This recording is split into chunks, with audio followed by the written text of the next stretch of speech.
Hello everyone, my name is Lowko and welcome back to another StarCraft video. Now what I got for you today is a professional match of Terran versus Zerg. Spawning here in the bottom left hand corner of the map and playing with the Terran SCVs. He's from Poland and he goes by the name of Sol. And his opponent spawning in the opposite corner of Cerulean Fall LE. We are currently looking inside of the main base of the Italian Zerg who goes by the name of Reynor.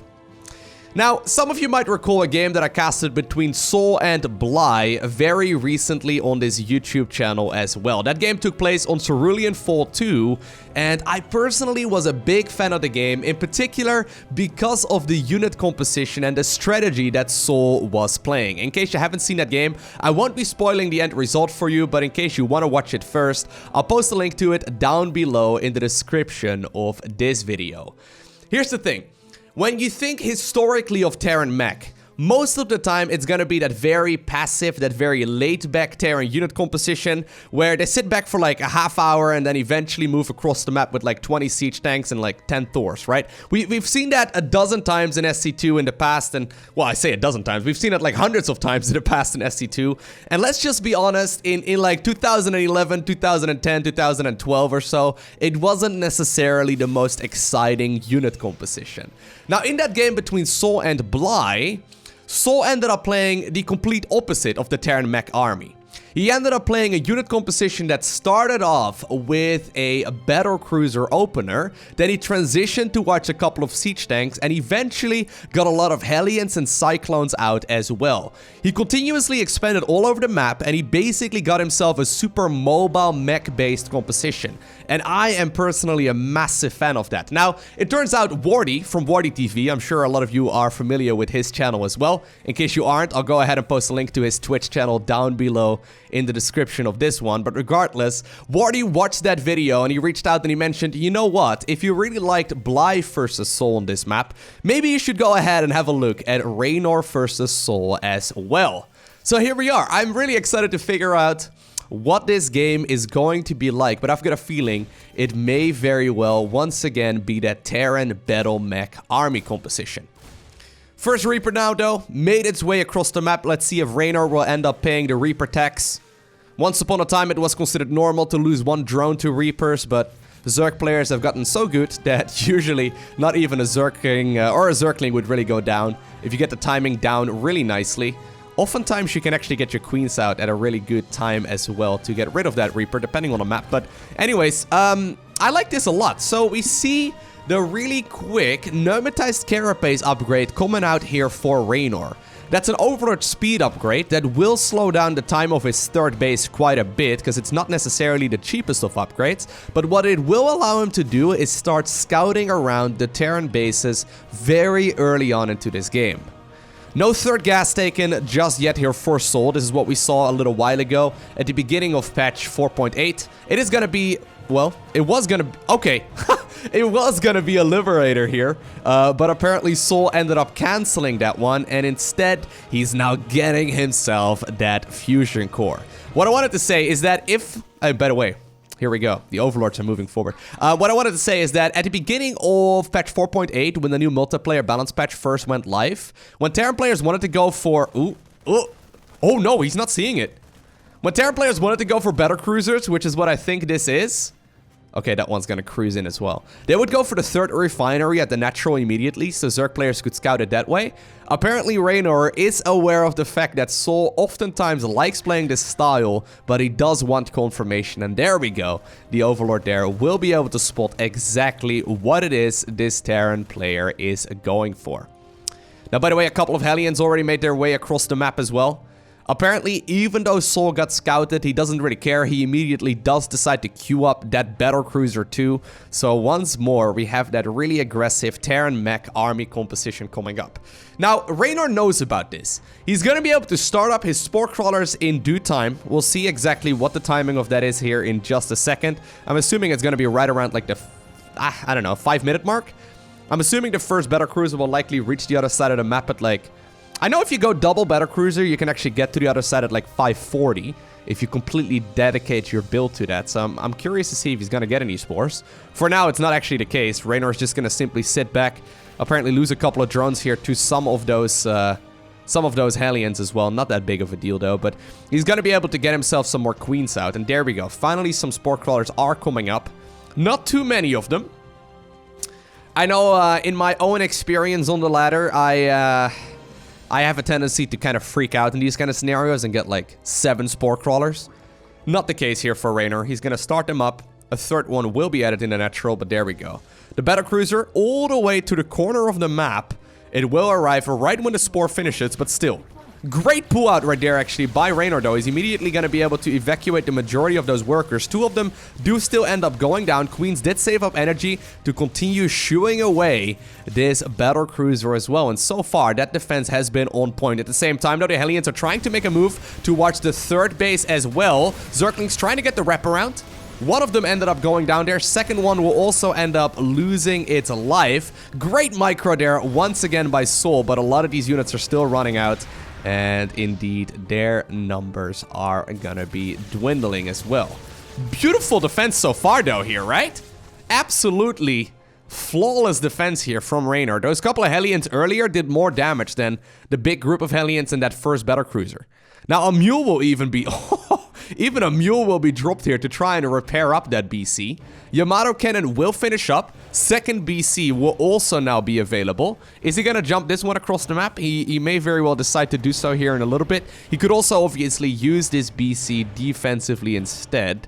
I think he's going to fly it across and then test the waters once again. Maybe go a little bit deeper now that now that he has Yamato Cannon done, and also obviously the second battlecruiser available, right? He can always just simply have that tactical jump to retreat in case things look dicey. Very similar build, though. So Sol is going to do the same thing as he did against Bly, following it up with double armory. And he is indeed going to get himself a couple of siege tanks in case like a big Roach Ravager timing attack would hit him right now. He would be in an okay spot. And I'm curious to see if he's also then going to transition towards that Cyclone army here in just a little bit. Here we go, though. Battlecruisers, rather than grouping up, they've decided to split up instead. There we go. One queen will pay for that trick with her life. There she is, hugging the hatchery. But already, the battlecruiser has returned back to the safety of the Terran bases. There it is. Second BC, also trying to be a nuisance. Spire will be coming up here for Reynor now that he's seen that it is indeed going to be a second battlecruiser. So, not overreacting, right? Just getting a couple of spores, mostly focusing on drones. Minimal amounts of defense. And he's going to try and see if he can just simply get rid of these first couple of BCs without going Spire. But now that he's seen the second one, he decided to add on the Spire anyway. Now, in this game, not a lot of damage has really been done to Reynor, right? 8 drones end up going down. It seems like you have to pay that kind of price pretty much every time against battlecruisers, although I think only like 3 of those were actually killed by the BCs. The others went down to Hellions instead, but Reynor's defense has been pretty much as good as it could have been at this point. He's continuously being aggressive with Zerglings here as well, kind of forcing some of these Terran units to remain at home too. Siege tanks, though, in the back should be able to protect here against that 4th command center that's already coming up here for our Terran player. Cyclone upgrade will begin right now too. That's basically going to improve the lock-on damage that they can do. And now with more and more factories coming up, more and more tech labs, as well as one reactor actually, will be produced here too. So they're going to be able to start pumping out a lot of those Terran Cyclones and Hellions. Very similar style. So this is the kind of unit composition that I think is really hard to deal with as Zerg right now. Do you really want to move across the map with Roaches when you know there's battlecruisers out? There's a couple of Corruptors now moving as well, or they're just about to hatch. +1 flyer armor will also be started up here, but here's the thing, right? Sure, the 4th command center will be coming up at a decent time. There's already so many siege tanks, as well as, of course, those battlecruisers up in the air. 2 siege tanks there were picked off. The 4th base will be slowed down just a little bit. We also now see that Zergling run by happening here for Reynor, but all things considered, I think the defense here is going to be just fine for Sol. Immediately, though, after losing a lot of those units, Reynor decided to remax by going for a lot of swarm hosts. Very cool. Alright, so he's getting himself a lot of swarm hosts. There is that one evolution chamber out as well. No continuous upgrades here. I think that might actually be something that he really wants to look into. He's continuously, though, poking in here with the Zerglings. Scans now will confirm that there are indeed a lot of Corruptors out as well for our Zerg player. And he is going to be able to start raining those Locusts towards the opposing player's bases really easily. Now, if there's one unit really good at killing Locusts, it is going to be the Hellions as well as the Hellbats, in particular with Blue Flame. Blue Flame, the Infernal Pre-Igniter upgrade has finished up, so that means that Sol should be in a good position here to hold, but it all depends on how this engagement is going to go. Corruptors, of course, here, primarily to deal with any kind of those battlecruiser armies, but here we go. Is he gonna just simply rain them straight on top of this army? It looks like that may very well be the case. Yamato cannons are being utilized as well. A lot of the Zerg army is moving forward. Couple of Locusts there end up getting the kill on the siege tank on the high ground. The Roach is also shoving forward. One of the battlecruisers already taking a lot of damage, but the majority of the Corruptors right now is gonna sit back here for the time being. Still though, Reynor is looking for that Locust once again to come off cooldown. The Queen's even forced off the line as well, but there's really not that much of an army remaining here for our Zerg player, and I think that eventually he's gonna be forced to retreat. Fifth hatchery coming up here for Reynor. He's going towards the Hive Tech right now too. Finally getting himself the +2 carapace, or the +2 missile upgrade rather, and he should be able to start transitioning towards, for example, I don't know, battlecruisers, maybe Vipers here, or not battlecruisers, sorry, Brute Lords, maybe Vipers here in just a little bit. Once again, though, the Locusts are available, and they're gonna once more rain their little Locust wave straight towards this Terran army. He wants to get siege tanks. That's what you want. Siege tanks are excellent in this kind of situation. Battlecruisers, though, taking a critical amount of damage. They decide to jump away when things get dicey, and I think Sol will be able to hold on. Now, I love the fact that he's been continuously still building up the command centers. In the game against Bly, he was really able to just simply expand all over the place. And while Bly did decide to put on some pressure, he did manage to get so many of those command centers in location that it was difficult to keep up. More Swarmos, though, will be produced here as well. Very curious. So what is going to be his late game army? Maybe he decided to get a Hive just in case he needs to get himself some of those Vipers out as well. It's relatively cheap at this point in the game to get it. Maybe he just wants to get the +3 carapace started up, as well as like the +3 missile as quickly as possible. It's going to be a Swarm Host Ravager based army. Now when I think of, so here's the thing. When I think of Roach Ravager Swarm Host, it's a unit composition that's very strong when the Terran or the Protoss army is not very big. Usually once the armies grow, those kind of units, since they are very supply heavy, just aren't gonna cut it. Their army value is just not as large as that of the Terran. We'll have to see how this is gonna go. Obviously, he may completely prove me wrong. But regardless, big Locust wave once again coming up. It's gonna be able to get here right around the same time as the Planetary Fortress finishes up as well. A lot of damage still is getting dealt, and those corrosive balls actually do hurt quite a bit too. But look at the army, right? Reynor's army is maxed out right now, and this is basically what it is. It's not that big. When you look at maxed out armies, anything Swarm Host focus, oh man, that one queen, she was a traitor. She got corrosive biled to death. The punishment for treason. It's death. No, but I don't know what happened there. But regardless, the Swarm Host Ravager Roach army, it's just super supply heavy. So usually your army isn't that big. Battlecruisers, once again, on that production tab as well. 2 of them will be produced here all at once. Reynor's gonna try and deal with this massive army by playing hyper-aggressive. Once again, though, great micro there by Sol, trying to get all of those weakened units away from there, trying to tactical jump the battlecruisers whenever he can. Obviously, Yamato cannons were already utilized, but Reynor is gonna be able to push forward right now, as he's been raining a lot of those corrosive balls continuously this time around on top of the siege tanks, and one of them does end up going down. But the Roach Ravager ball, as well as those Locusts, right? They've continuously been killing the majority of those siege tanks as well. Reynor wants to finish this game right here, right now. If he doesn't manage to, he's gonna be in a lot of trouble. But so far, it looks like he's dealing with this absolutely phenomenally. The Ravagers gonna continuously rain their Locusts once again, trying to kill whatever they can, landing only a couple here at once. More and more Corruptors are now moving across the map as well. There's quite a few of them right now. 19 with 3 more finishing as well. Once again, Planetary fortress, or rather, what are they called? Yamato cannons are being activated everywhere. Another battle cruiser now with tactical jump on cooldown is gonna end up going down, and that is gonna go for its friend as well. Corrosive biles are basically landed everywhere, and that command center will end up going down. Reynor, though, he's basically in a race against time right now. If this Terran army gets big enough, he's not gonna be able to cut it, okay? He's gonna have a lot of trouble, but so far, he's dealing with this army really nicely, and once again, the Locusts are off cooldown. He's essentially now sacrificing a lot of those Corruptors just to try and kill those battle cruisers. They are now taken care of. 2 of them do remain, so they are still inside of that main base once again. More and more of those Zerg units, though, are flooding the map, and they're gonna try and make their way across.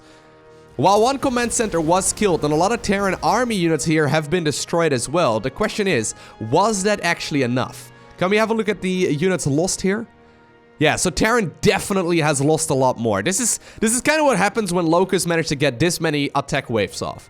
When they get, or the Swarmers rather, get this many attack waves off. When they get that much going, they're just gonna continuously build up more and more value. And that's kind of their strength. You have to use them properly. And you have to be careful that you don't die in between the Locust being on cooldown. Still though, this Terran army does not mess around. There's a lot of Corruptors still available. Once again, Corrosive Biles absolutely shooting those battle cruisers out of the sky. Locust will become available once again. And there we go. The planetary fortress on the right-hand side does end up going down. And Sol ends up losing the game here against Reynor. Huh. So it's really hard to pinpoint what exactly allowed Reynor to win this game, and that was such a difficult unit composition to play as if you were the Zerg, okay? Like, I really want to emphasize that. He decided to go for the quick 5 bases, he decided to go quick hive, but then he decided to basically go back to a much earlier game unit composition when he recognized that Sol was gonna sit on that mobile Terran Battle Mech army. And I guess Roach, Ravager, Swarm Host, Corruptor with Queen support is extremely good unless Terran manages to trade efficiently and unless they manage to get themselves that big army out. Reynor, though, never really allowing his opponent any moment to breathe, and he just simply rolled over all of those Terran units. Well, there we have it. Apparently, that's how you beat this style. Just play extremely well and don't make any mistakes. Just play like Reynor, guys, and you will never lose a game like that again. I hope you enjoyed watching this video. If you did, make sure you hit that like button down below. And if you want to see more, make sure you hit that subscribe button so you get a notification as soon as I upload more.